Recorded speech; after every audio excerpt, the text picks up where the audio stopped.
सभी का स्वागत है हमारे चैनल पर। पार्ट 1 का हमने वीडियो देखा था, हाउ टू सॉल्व न्यूमेरिकल्स। इसका ये पार्ट 2 है।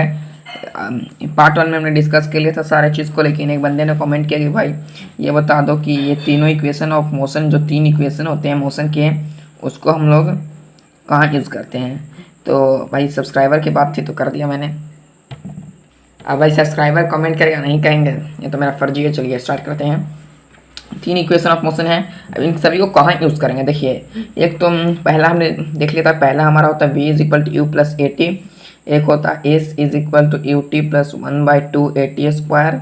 और तीसरा होता है 2as is equal to v square minus u square. मैं आपको बता दूं कि ये तीनों जो है कहाँ यूज़ करेंगे, मैंने पार्ट 1 में बता दिया था, लेकिन भाई हमारे सब्सक्राइबर ने कहा है तो मैं इसको बता दे रहा हूँ फिर से दोबारा।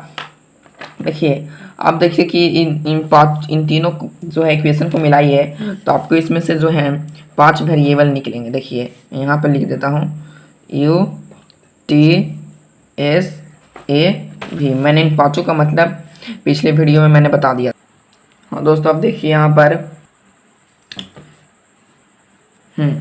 देखिए यहाँ पर v is equal to u plus a t है, ठीक है। तो हमने पाँचों को मिलाया, सॉरी तीनों को मिलाया तो हमें 5 वेरिएबल मिले, मैंने बताया। ये तो पहला देखिए यू हो गया, टी है, ये यू भी है, टी भी है, वी भी है। पाँचों को मिलाइएगा आप। ए भी है, ए तो तीनों में है, ए और एस भी है, एस भी है।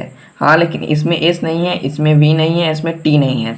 अब देखिए यहाँ पर एस नहीं है, मैंने बता दिया। यहाँ पर वी नहीं है, यहाँ पर टी नहीं है, वी है, यहाँ पर टी नहीं है। अब आप लोग कंफ्यूज नहीं होइएगा, क्योंकि अब देखिए मैंने ये इसलिए लिखा कि यहाँ पर एस नहीं है, जब ये वेरिएबल है ही नहीं तो हम इसको यहाँ पर यूज़ कैसे कर सकते हैं। यहाँ पर अगर किसी में डिस्प्लेसमेंट दिया हुआ, कोई क्वेश्चन में डिस्प्लेसमेंट आपका दिया हुआ है, या कोई क्वेश्चन में डिस्प्लेसमेंट दिया हुआ है, मान लो डिस्प्लेसमेंट दिया हुआ है, वेलोसिटी दिया हुआ है और टाइम दिया हुआ है, तो आपके सॉरी वेलोसिटी दिया हुआ है, इनिशियल वेलोसिटी दिया हुआ है, तो आप क्या कौन फार्मूला को यूज़ करेंगे, इस फार्मूला को। अगर आपका डिस्प्लेसमेंट दिया हुआ है, फाइनल वेलोसिटी दिया हुआ है, इनिशियल वेलोसिटी दिया हुआ है, लेकिन टाइम नहीं दिया हुआ है, तो आप किस फार्मूला को यूज़ करेंगे, इस फार्मूला को यूज़ करेंगे। समझ रहे हैं। तो वैसे ही अगर आपको v दिया हुआ, u दिया हुआ, a दिया हुआ, t निकालना है तो आप इस फार्मूला का यूज़ करेंगे। लेकिन देखिए मैं बता दो यहाँ पे इसलिए लिखा हूँ, जब t किसी फार्मूला क्वेश्चन में t दिया हुआ है तो आप इस फार्मूला को हर कित नहीं लगाएगा। अगर जहाँ पे t दिया हुआ उस फार्मूला में हमको इस फार्मूला को नहीं यूज़ करना है।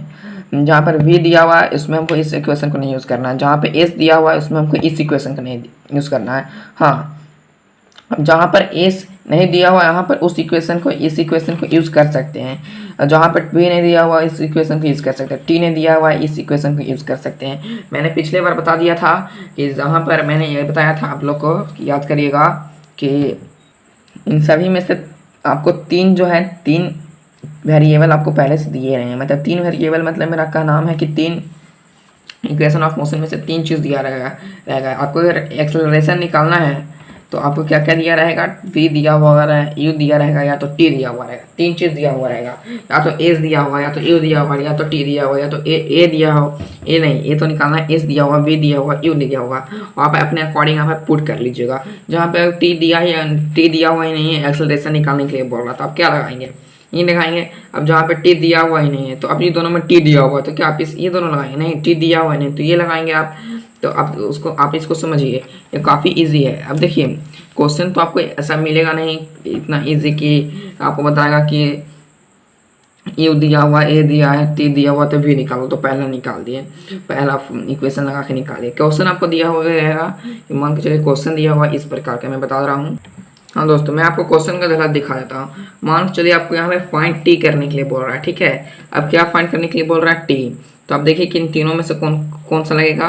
पहला देखिए टी, तो इसमें टी दिया हुआ है नहीं तो ये तो हमको लगेगा नहीं ये इक्वेशन। अब देखिए ये दोनों दिया हुआ, वी दिया हुआ, यू दिया हुआ, ए दिया हुआ, देख लीजिए आप।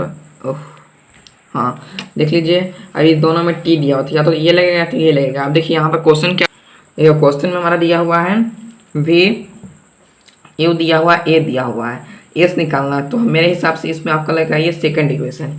आप सेकंड इक्वेशन लगाइए, सेकंड इक्वेशन लगाइए। देखिए सेकंड इक्वेशन लगाएंगे तो आपको वहाँ से एस निकल जाएगा। एस निकल जाएगा तो फिर आप क्या करिए, आपको क्या निकालना है, टी निकालना। तो आप फर्स्ट इक्वेशन लगा दीजिए, फर्स्ट इक्वेशन लगा दीजिए, आपको वहाँ से टी मिल जाएगा, ठीक है। यहाँ पर आपको समझ में आ गया, नहीं यहाँ पर सेकंड इक्वेशन नहीं लगेगा दोस्तों, आपको टी निकालना है ना, तो सेकंड इक्वेशन नहीं लगेगा, सॉरी मैंने गलती बता दिया। यहाँ पर आपको लगेगा ये थर्ड इक्वेशन लगेगा, सॉरी थर्ड इक्वेशन लगेगा। थर्ड इक्वेशन से आपको एस निकल जाएगा, थर्ड इक्वेशन से आपको एस निकल जाएगा, और थर्ड इक्वेशन से सब एस निकल जाएगा तो टी पूछ रहा, तो आप इन दोनों में से कोई फॉर्मूला लगा दिया। या तो आपको यहाँ पर फर्स्ट लगेगा, या तो आपको यहाँ पर और सेकंड लगेगा। लिख देता हूँ सेकंड और फर्स्ट, यहाँ पर आपको थर्ड लगेगा। यहाँ पर मेरा अभी थोड़ा सा प्रॉब्लम हो गया, आप लोग ज़्यादा प्रॉब्लम नहीं लीजिएगा, ये बहुत ही ईजी है, मैंने समझा दिया हूँ। और पार्ट 2 भी हमारा ख़त्म हो गया। यहाँ से आपको कोई भी न्यूमेरिकल्स दिया रहेगा पार्ट चैप्टर 1 से रिलेटेड, तो आप उसको ईजी से सॉल्व कर लेंगे। आज के लिए इतना ही, थैंक यू। वीडियो पसंद आए तो लाइक करिएगा, शेयर करिएगा, सब्सक्राइब करिएगा।